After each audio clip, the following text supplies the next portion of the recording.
Bonjour à tous.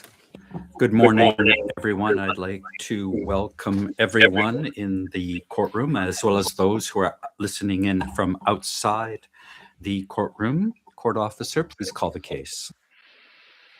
Your Honors, situation in the Republic of the Philippines in the case of the prosecutor versus Rodrigo Roa Duterte, case reference ICC 0121-0125, and for the record, we are in open session. Merci beaucoup. Thank you very much. I would like to ask parties and participants to confirm that those present in the courtroom today are the same as the people in attendance on Tuesday. Mr. Prosecutor, the prosecutor. Good morning. The OTP is represented by the team. Mr. Ido Duke, associate trial lawyer, is one additional. I myself, I am back after a short absence. The presiding judge, thank you very much. Legal representatives of victims, Ms. Masida. Ms. Masida, thank you. Good morning, Your Honor. It is the same team as Monday, not Tuesday, but Monday. The presiding judge, thank you very much. We can now turn to the defense. Mr. Kaufman, good morning, Madam President, Your Honors. It is the same lineup as previous days. I will go no further than that in French. The presiding judge, thank you very much. We can now move on to the defense and their submissions on the merits. Mr. Kaufman, you may address the court. Now, before I start, I would like to make one general comment, and it's a comment which every defense counsel who appears before this court is obliged to make. So if the mainstream media in the Philippines and the NGOs reporting on his case today report anything about the defense's submissions, I hope that they will at least communicate the following faithfully. The defense does not disrespect the soul of any deceased person, nor does it make light of the loss of life. Any criticism made by us today will not be leveled at the loved ones of those such as the tearful relative who I saw in the gallery here on Tuesday. The defense's criticism will be confined only to the prosecution's document containing the charges, which governs these proceedings, not what has been reported elsewhere in the media. It's not the defense's role to give an alternative narrative, nor to give an explanation for the facts and figures presented by the prosecution. The defense's role is simply to persuade your honors that Mr. Rodrigo Duterte should not remain in detention for years to come, simply because the prosecution cannot make out substantial grounds to believe that this individual committed the crimes with which he is charged. Now, Mr. Julian Nichols confidently said the other day that you can ignore Rodrigo Duterte's speeches. Disregard every speech ever made by Mr. Duterte, he said. Throw them all out. There is still ample evidence of the substantial grounds based on the other evidence. That's transcript T4, page 45, lines 5 to 6. Helpful advice from no less than the day-to-day prosecutor in charge of this case, because we will show that the evidence is not substantial, rather totally inadequate. But in any event, since I can leave no stone unturned, I now turn to those speeches. Now, if there's one thing that I've learned from the domestic media coverage of this case, it is that journalists and their editors have a tendency to fixate on the salacious elements of a person's speeches while ignoring the less interesting parts. And so it was with Rodrigo Duterte. The prosecution has had its opportunity to show you a selection of these speeches and seems to believe that the more they show, the greater the chances of convincing your honors to confirm the charges. But what the prosecution has not told the public is that in its document containing the charges, which governs these proceedings and nothing else, it has only supplied 20 of these speeches as proof of criminal intent. And as I mentioned in my opening statement, 10 of these speeches, including 2 referred to by the deputy prosecutor, actually contain an exhortation to the use of lawful self-defense. Thereafter, we found a further 35 speeches, which will be found at tab 9, 11 to 26, 29 to 35, 37 to 41, 43 to 46, 137, and 152. Now, this is obviously not a competition. The point we really merely wish to make is that relying on the former prosecutor's speeches as a means of proving criminal intent is impossible. Now, I'd like to go back to that one speech which I promised the other day to show you. This is a speech, the second speech that the deputy prosecutor referred to in his opening statement. And this refers to the responsibility that Mr. Duterte said that he would shoulder, promising to shield rogue officers from prosecution. If we may, the first of these speeches, and I quote what the deputy prosecutor read from this speech. So the police is under the DILG. So I have to believe the story of the police, for simply, they are my subordinates, and I am ultimately responsible for their deeds. Now let's look at what the deputy prosecutor didn't state from the same speech. And the order is simply this: go out, arrest them if you can. But if there is no peaceful method of doing it and you're presented with violent resistance, thereby placing your jeopardy in your life, you shoot, well, the son of the bitch. Mr. Duterte's language, obviously, but nevertheless an exhortation to lawful self-defense. Let's have a look at another one of the prosecution's speeches mentioned in their pre-confirmation brief. Once again, on shielding criminal agents from prosecution. I quote, this is, I apologize, PHL OTP 00001127 at page 5. And I quote, but if you do your duty, do not worry about cases. I'll protect you. Believe me. That's why I will protect them. And if there's somebody who will go to jail, it's me. I will assume full legal responsibility. Now let's have a look at the exonerating element, which comes right underneath the allegedly incriminating element. He said, just do it right. We have our trainings that you can only kill if your life is in danger. And you are there performing the duty of a law enforcer. That's about it. Now I will turn to one of our speeches that we found in our research, one of the 35 that the prosecution didn't find. And I will terminate there because we have the rest, which we've referred you to in the tabs. So this is an exonerating speech, which the prosecution either missed or ignored because it doesn't suit its case. And it was a speech which was made right at the start of the presidency, which could be seen as setting out the standard for his presidency. Mr. Duterte said this: I promised them I will suppress crime and take control of the drug situation, which was really running wild in our country today. Make no mistake about it. I repeat, again for all and for everybody's consumption. Do not kill if you are not in danger of losing your life. Well, it goes on. You can see it there on the screen.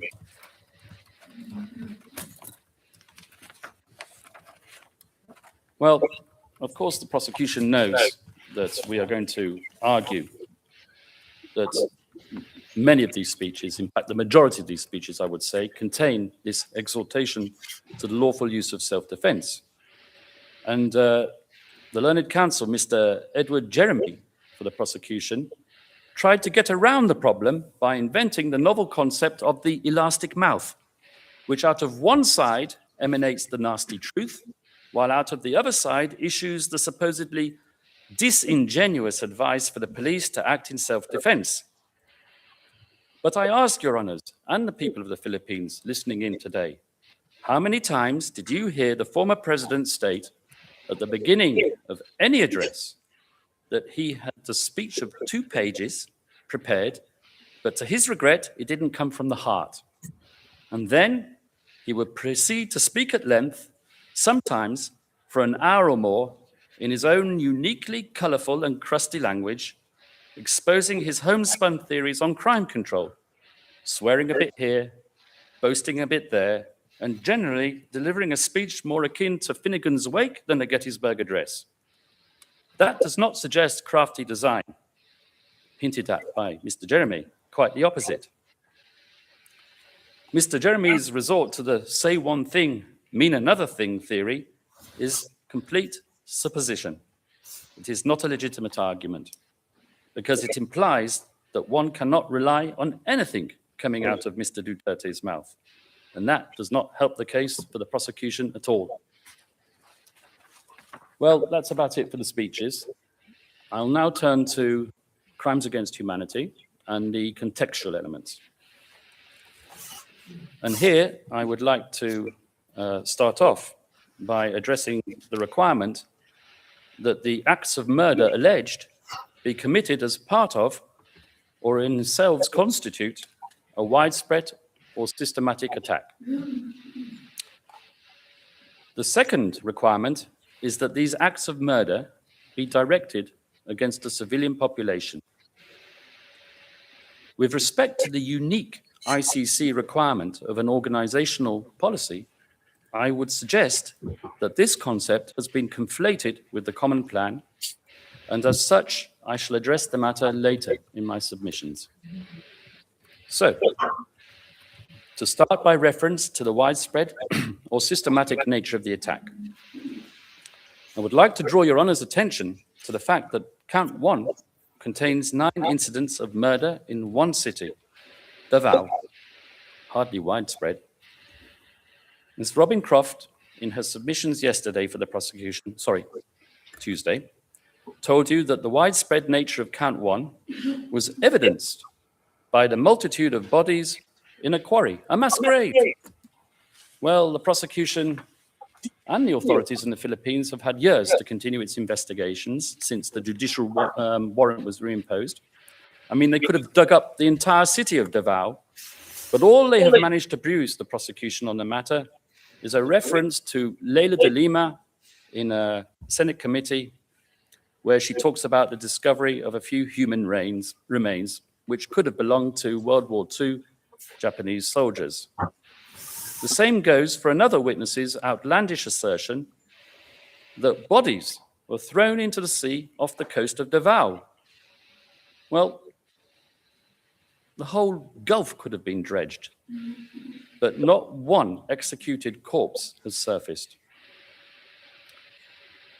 As for counts 2 and 3, Ms. Croft showed us some maps with colored dots to indicate the magnitude and geographical spread of what the prosecution alleges, without, of course, proving that they were extrajudicial killings not countenanced within the 49 incidents. Indeed, for this reason, there is nothing to link the charged incidents, those 49 incidents, to the wider picture. According to the appeals chamber, which confirmed a pre-trial chamber ruling on the matter in Bagbo, filing number 432 in the case record at paragraphs 35 to 36, any factual allegations outside the charged incidents, in this case, masses of generically alleged extrajudicial killings, must be proved to the required standard. And for this, NGO reports, academic statistics, and media articles are, as a rule, considered insufficient. Ms. Croft also screened images taken from the Duterte administration's PDEA report for the years 2016 to 2019, if we can pull that up now, which cite figures of the number of deaths of drug personalities in anti-drug operations without proving that they were illegally murdered, but she neglected to contextualize these numbers by reference to other parts of the same report, which show that in comparison to the number of arrests and operations conducted, the number of deaths are minimal. Please, if you will, show a bar chart that we have helpfully prepared with the figures and a pie chart with the percentages. So, if I may just conclude, the only thing that is widespread here, or rather spread wide, is the utility of the prosecution's statistics. Now, turning to the civilian population, or the target of the attack, let me say straight away that the prosecution case theory, with respect to the definition of the targeted population, is, to put it extremely politely, muddled. In layman's terms, the prosecution has hedged its bets by presenting two alternative propositions, hoping that this pre-trial chamber will settle for one of them. From paragraph 17 to paragraph 20, inclusive of its document containing the charges, the prosecution argues that Mr. Duterte launched an attack on the entire population of the Philippines, pursuant to a policy to neutralize persons perceived or alleged to be engaged in crime. In paragraph 21, however, this so-called attack is directed not against the civilian population at large, the whole population, but rather against a considerably smaller and nebulous margin of society, namely the alleged criminals themselves. Let us start by dealing with the first scenario, namely that the former president, whose loyalty and love for his country is and has always been beyond question, launched a wholesale attack on the whole population of the Philippines, on the entirety of his nation, including the very same people who put him into power. Such a suggestion is not just incomprehensible, it is quite bizarre. The reason for this rather strange assertion, so I submit, is grounded in the prosecution's latest brainstorm on the matter, which it set out last year in a brief, appealing a decision of this very same pre-trial chamber in the El Hishri case. And I do apologize in advance for the rather dull expose which will follow, but I do find it instructive to illustrate the chameleon-like nature of the prosecution's case theory. In this instance, Your Honours found that the civilian population attacked by El Hishri comprised prison detainees professing a certain political ideology. In so doing, Your Honours declined to issue an arrest warrant for El Hishri, where the victims of his crimes had been detained for totally unconnected and non-political reasons. Now, you might ask yourselves, why did the prosecution decide to appeal this decision? It was not as if it had been denied the arrest warrant for El Hishri that it had sought. Well, a key to the answer, so I believe, is to be found in the chronology of the events. On 10th February 2025, the prosecution rushed out its application for Mr. Duterte's arrest, believing that a unique opportunity to apprehend him had arisen. In this application, the prosecution defined the attack perpetrated by Mr. Rodrigo Duterte as being aimed at the entire population of the Philippines. Let us now fast forward to 10th July 2025. The pre-trial chamber, this same pre-trial chamber, ordered the arrest of Khalid al-Hishri for an attack on an objectively identifiable civilian population of detainees, while finding no justification to suspect him of crimes committed against a discrete subsector of that population, exhibiting characteristics distinct from those of the general population. Well, as you can guess, the prosecution didn't like that decision and hastened to appeal it. Not, I would suggest, out of any true concern for the purity of international humanitarian law, but rather because it put a spanner into the works of the Duterte case. That is the only other active case that is his prosecuting before this court. After all, if we apply the resulting logic of Your Honour's decision in El Hishri to the prosecution's case theory in the Duterte case, at least as it stood as of 10 July 2025, then alleged drug pushers and alleged criminals would be deemed a separate, subjectively defined subgroup of the general Filipino civilian population, displaying different characteristics and, as a result, excluded as targets of the attack. So, 8 days passed between this decision of yours, Your Honours, and the notification of the confidential version of the prosecution's pre-confirmation brief on 18 July last year. And I'm prepared to wager that while beavering away with their attempt to appeal the El Hishri decision, the gurus on the top floor of the Office of the Prosecutor were also frantically discussing how to deal with this inconvenient fly in their conceptual ointment. They had to think of a way to accommodate this pretrial chamber's ruling while not compromising their appeal. So, lo and behold, and rather unsurprisingly, the pre-confirmation brief contained a new feature, namely the second scenario to which I referred earlier, that the target of the attack was not the Filipino as a whole, but the suspected drug pushers and criminals.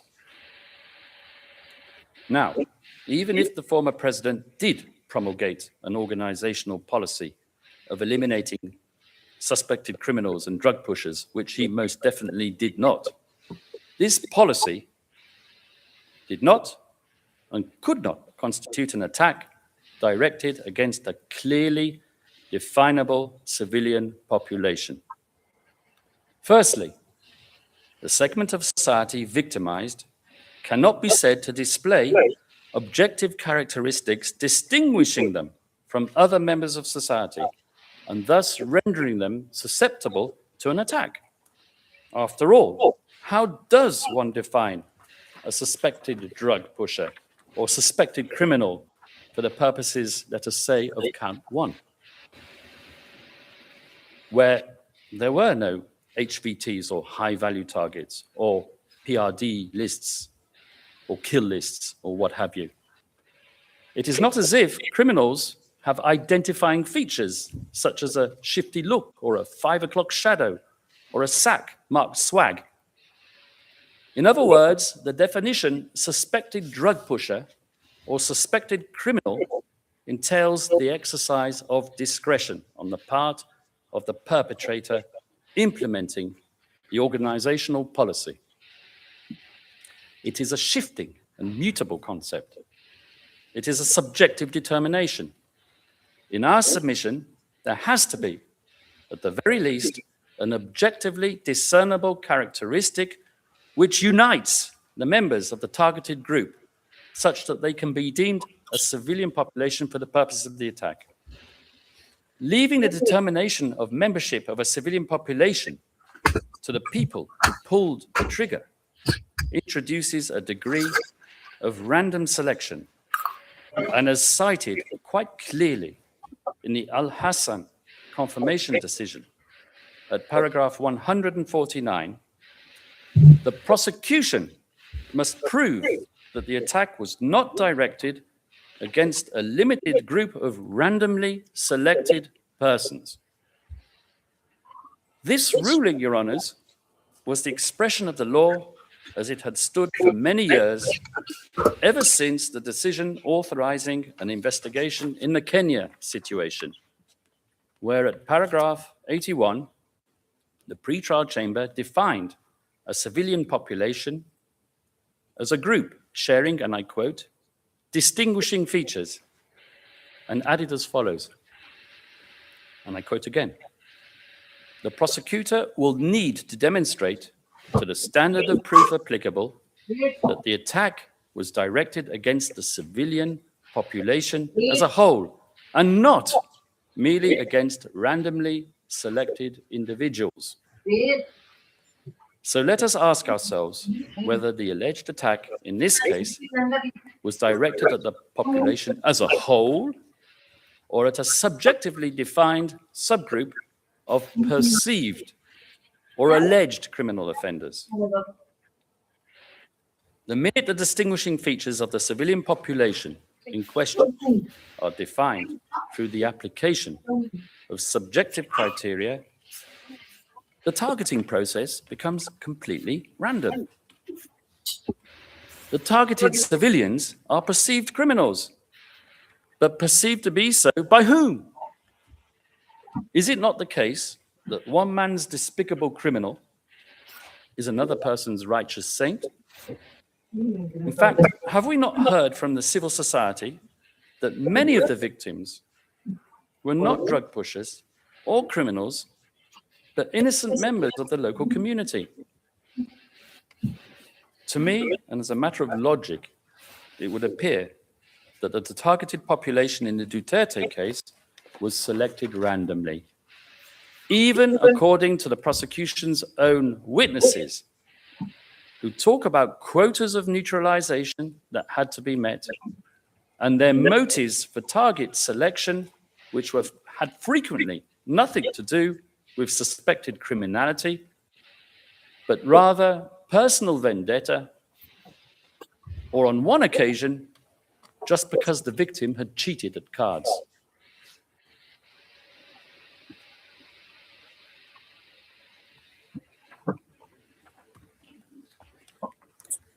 With that, Madam President, Your Honours, I conclude the chapeau or contextual requirements of crimes against humanity.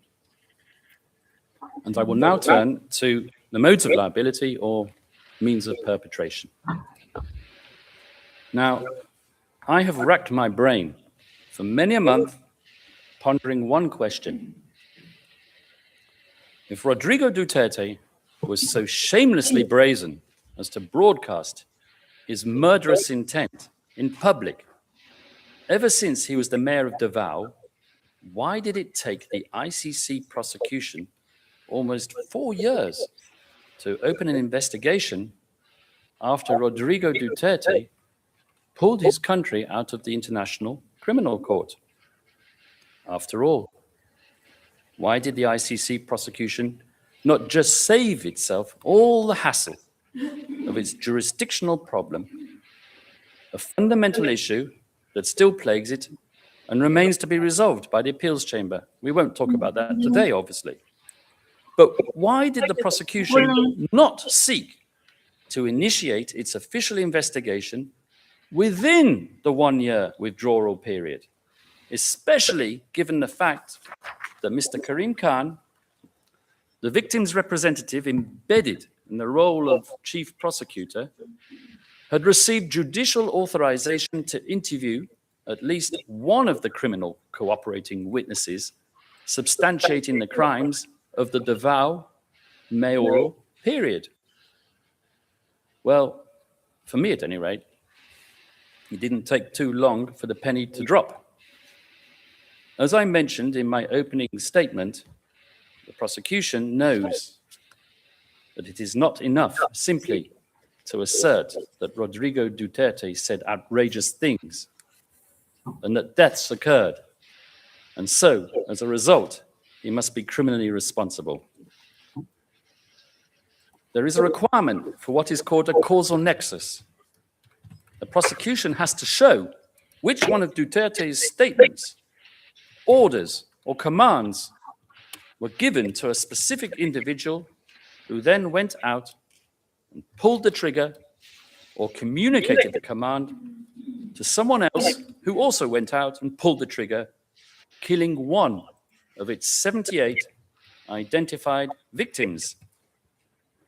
That would have been the classical way to prove a causal link between stuff that came out of Rodrigo Duterte's mouth and the deaths pertinent to the case. That would have been ordering under Article 25(3)(b. But the prosecution cannot show such a causal link. They've never been able to do that. They show you a lovely pyramid. It's on the screen, with Duterte at the top, the co-perpetrators underneath, the DDS handlers underneath them, and the hitmen perpetrators at the very bottom. To quote Mr. Julian Nichols, how cute. But what the learned prosecutors can't show you is the connecting line between Duterte at the top and the next level down, comprising the so-called co-perpetrators. I hope Ms. Croft will forgive me for vandalizing her screenshot, but there you have it. That is where the apex slips off the Pyramid of Giza.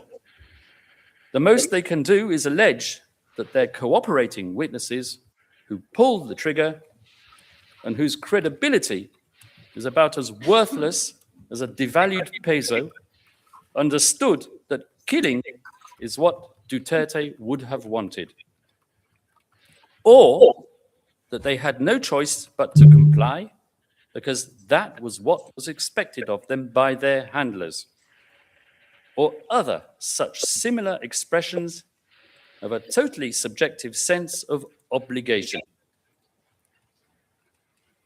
But as they know, not one of the 49 incidents mentioned in the document containing the charges manifests such a causal link between a speech, an order, and one of the charged incidents.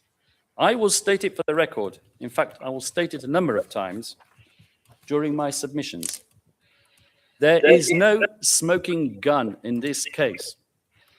And that is not for want of a desperate attempt to find one on the part of the prosecution with all their leading questions when they interviewed their criminal cooperating witnesses. Not one witness relevant to any of the 49 incidents with which Mr. Rodrigo Duterte is charged will testify that he received a direct order from the former president to go out and kill someone. Let us just digest this. All those speeches where the former president made various threats to kill, but not one demonstrable incident set out in the prosecution's document containing the charges, which details an act of murder committed as a result of a direct order given by him. This, in and of itself, should be sufficient to convince any reasonable bystander observing the conduct of these proceedings that Rodrigo Duterte is innocent of these charges leveled at him. It is for this reason, and because of the complete lack of reliable cooperating witnesses, that the prosecution has alleged not one, but a plethora of theories as to the means of perpetration, to link the crimes allegedly committed to the person who is far removed from the incidents of murder and who has been targeted for prosecution. And I say targeted for prosecution. Normally, I would say that such a multiplicity of legal theories speaks to a lack of clarity and prosecutorial uncertainty. Indeed, some of these modes of liability, as pleaded, contradict each other as a matter of logic. Nonetheless, I would like to make the following general observation. As the defense has progressively reviewed the massive databases of evidence disclosed, it has become increasingly apparent that given the absence of direct evidence directly implicating Rodrigo Duterte, or even indicating his participation in or control over any one of the 49 incidents alleged in the document containing the charges, the prosecution has resorted to papering over the cracks with human rights reports, press statements, hearsay, and of course, Mr. Duterte's bluster and political hyperbole. And where these documents are not suffice, the prosecution has resorted to the time-worn theory of indirect co-perpetration, Article 25(3)(a), of which the parameters I would respectfully submit are still subject to dispute. So I will now turn to this mode of liability, which is the principal mode of liability leveled at Rodrigo Duterte.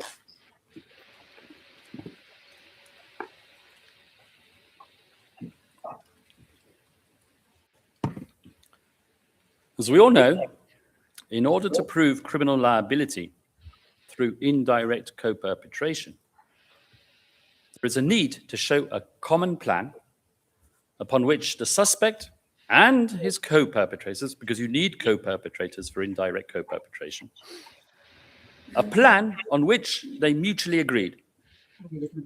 And that common plan must, without exception, have a criminal element. As I have already stated, the only plan in play was not just totally legitimate in nature, but was in addition wildly supported by the Filipino electorate, which ensured that Mayor Rodrigo Duterte's governance of Davao City throughout the years would thereafter put him into the Malacanang. According to the prosecution, the criminality of the common plan expressed itself as follows, and I quote from their documentation: an agreement to neutralize alleged criminals in the Philippines, including those associated with drugs, through violent crimes, including murder. Well, they really covered all options there. The existence of such a criminal plan is, of course, entirely preposterous, and I should say, totally denied. I would suggest that the prosecution cannot point to any particular point in time where there is direct evidence indicating that even two of their so-called co-perpetrators actually met to agree to such a preposterous scheme. As such, the plan cannot be described as common to anyone. If anything, it's an artificial construct derived from the 10 assertions which are set out in paragraphs 24 to 33, inclusive of the prosecution's pre-confirmation brief, all of which comprise circumstantial evidence of the lowest quality, pointing to a mutually agreed design which exists in the prosecution's mind and nowhere else. Of course, there is nothing wrong with construing the existence of a common criminal plan from circumstantial data. But the cardinal rule of such a category of evidence is that the incriminating facts derived therefrom must be the only reasonable inference in the circumstances. What we can say with a degree of certainty, which reaches more than a substantial degree of certainty, is that no inference can be drawn from the comments of crime-based perpetrators. And to hammer the point home, I would like to screen you just a selection of excerpts taken from the interviews of a number of the prosecution's criminal cooperating witnesses. Or witnesses.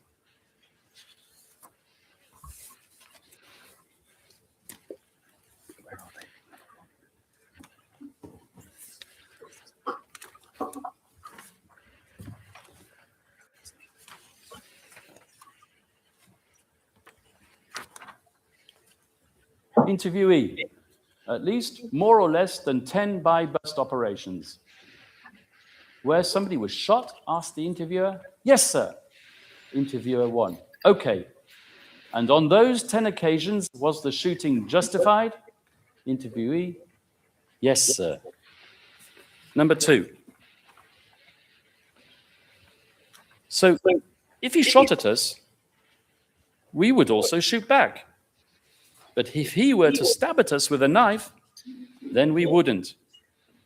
We wouldn't shoot a person that was holding a knife.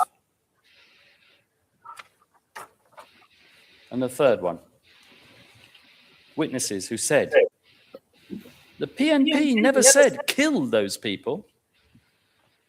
Another quote, from what I recall of the incidents that I was at, all of them had guns, and they were pointing them at the pusher-buyers, or they were pointing their guns at the pusher-buyers. At the operations I was at, I'm talking about the operations I was at. The reason that they were killed was because they were pointing their guns at us, or they were firing their guns at the pusher-buyers.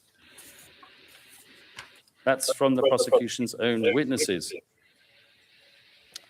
Now, let us analyze the other circumstances as set out in paragraphs 24 to 33, inclusive, to see whether a meeting of minds between co-perpetrators is indeed the only reasonable inference in the circumstances. The first indication, and that is that in the late 1980s, in other words, 20 years before the charges in this case, Mayor Duterte allegedly instructed civilian confidants and local police to neutralize. And I stress to neutralize and not to kill criminals. That's what's stated in the PCB. And that he provided weapons and funds for this purpose. Now, I would say that there is nothing untoward in providing policemen or civil volunteers with weapons to carry out their lawful duties. That's what happens in my country. The prosecution has not shown us how arming civilian volunteers is actually illegal. And the burden of proof rests on it. After all, one does not fight crime with kind words and gentle admonishments. The fact that these conscripted civilians understood the words to neutralize to mean to murder is not something for which Rodrigo Duterte must be held responsible. Trust me, had any one of the unreliable, insider, criminal cooperating witnesses substantiating the assertions made in paragraph 24 of the pre-confirmation brief said that Rodrigo Duterte gave a direct order to murder one of the 78 victims, the prosecution's lawyers would have written it into their charges, point blank. But they did not.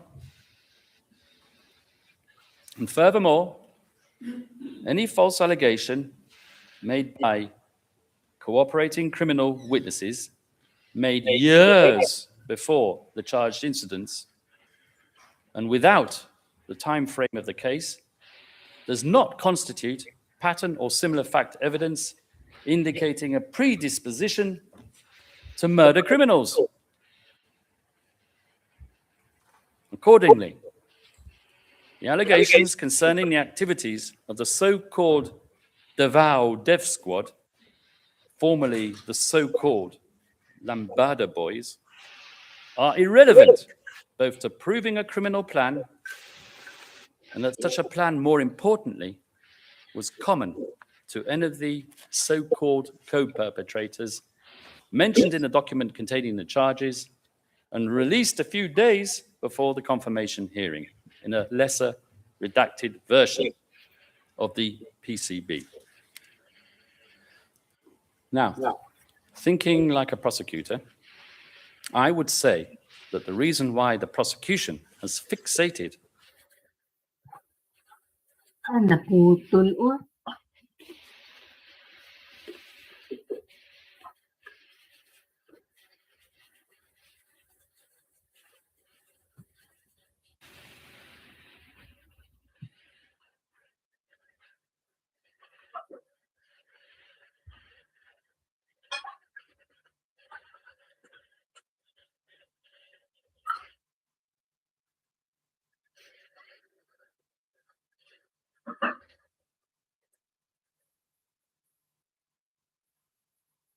Naputol.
For the fourth supposed indication of a common criminal plan, and that is set out in paragraph 27, and mentions that on the very day that the former president appointed Ronald de la Rosa, Bato, as the chief of Philippine National Police, de la Rosa issued a pre-drafted command circular number 16 of 2016 on 1st of July of that year, formally launching the anti-illegal drugs campaign nationwide in express pursuance of Duterte's campaign promises. There is no dispute that CMC number 16 of 2016 mentions Project Double Barrel, which was indeed modeled after Davao City's policing strategy and was directed at the neutralization of illegal drug personalities nationwide. But here we come to the crux of the prosecution case. The manifestation of the criminal plan in writing. Neutralization as a euphemism for murder. Ms. Robin Croft certainly thought so when making her submission on behalf of the prosecution, highlighting the word in bright red. and presenting us with a slide where the word neutralization forms an integral element of the common plan. To import an element of criminality into what would otherwise be a perfectly anodyne legal document, the prosecution resorts to relying on speeches and interviews given by Ronald de la Rosa Bato within a day or two of him being appointed the chief of Philippine National Police. For example, in an interview relied on by the prosecution at footnote 136 of the pre-confirmation brief, De La Rosa explains how tok hang means knock and plead, and that it is a totally legitimate police strategy. However, the citations relied on by the prosecution to infer that tok hang was a criminal modus operandi are completely taken out of context. I shall just cite one question and answer from the media interview on which the prosecution relies at paragraph 27 to prove that De La Rosa, when talking about instilling fear in the hearts of drug users, was actually proposing a policy which was anything but criminal and totally supportive of the main tenet of the defense, namely that the only use of force would be that envisaged by way of self-defense. And I quote, question, "Sir, you mentioned about instilling fear. When you instill fear, how do you ensure that you do not violate human rights?" Answer, good question. We will see to it that the police operational procedures are being followed in every legitimate police operations. When they see that the police are really determined to go for them legally, he stresses the word, and many of them go down, maybe they'll get scared. That's PHL OTP 000-16403 at page 13. In any event, what the prosecution has not told you, and what it has not shown you by way of its opulent images on the video screen, is that the supposed criminal blueprint set out in Command Circular 2016, number 16 of 2016, is totally negated by the content of the document itself. Let us take a look at paragraph 8E and F of the very same Command Circular, number 16 of 2016, which states quite clearly that all operations should strictly observe the rights of the accused enshrined in the Philippine Constitution, as well as international law and human rights.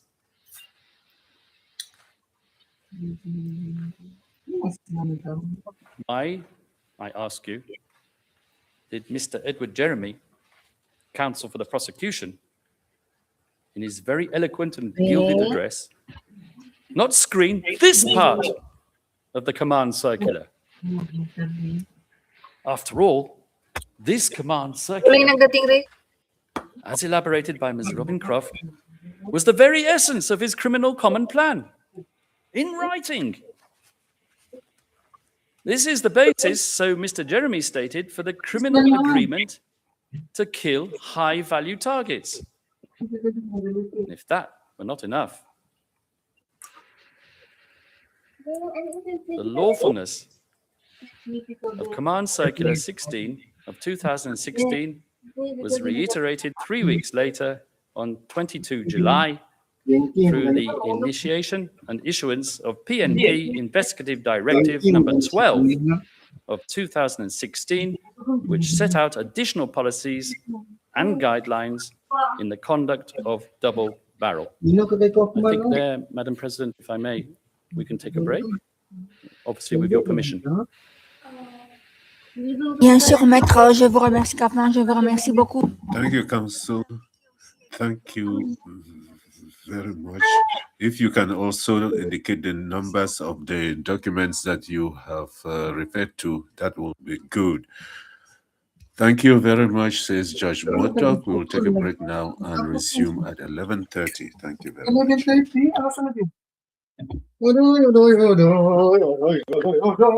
Iris.